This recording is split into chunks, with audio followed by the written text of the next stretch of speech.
গাজল ব্লকের কর্কজ গ্রাম পঞ্চায়েতের উপদেল গ্রামে প্রশাসন সভা অনুষ্ঠিত হয়। মুখ্যমন্ত্রী মমতা বন্দ্যোপাধ্যায় এবং জেলা প্রশাসনের নির্দেশে প্রত্যন্ত এলাকায় ছুটে যাচ্ছেন ব্লক প্রশাসনের শীর্ষস্থানীয় আধিকারিকরা। শুনছেন গ্রামের মানুষের অভাব অভিযোগের কথা, তার ভিত্তিতে গ্রহণ করা হচ্ছে প্রয়োজনীয় ব্যবস্থা। এদিন মূলত কৃষকদের বিভিন্ন প্রকল্প এবং চাষবাসে প্রয়োজনীয় বিষয় নিয়ে আলোচনা হয়। আলোচনায় কৃষকদের বোঝানো হয় জমিতে চাষ করতে গেলে কত পরিমাণ রাসায়নিক দ্রব্য ব্যবহার করা যাবে, যাতে কৃষকদের জমির ফসল খুব ভালো হয়।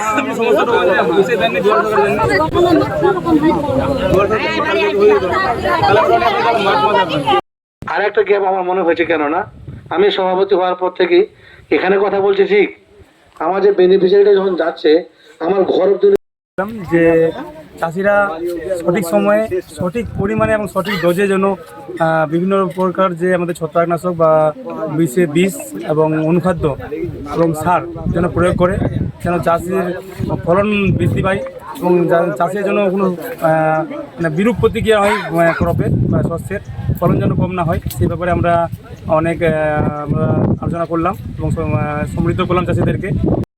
মুখ্যমন্ত্রী এবং জেলা শাসকের নির্দেশে বিভিন্ন গ্রামে গ্রামে যাওয়া শুরু করেছি, মানুষের সঙ্গে তাদের অসুবিধার কথা শোনা শুরু করেছি। এরকমই পিছনের একটা প্রোগ্রামে গেছিলাম, যে দেখলাম যে কিছু পেঁয়াজ চাষ করছেন, অথচ গভর্নমেন্টের সুবিধাগুলো সম্বন্ধে জানেন না।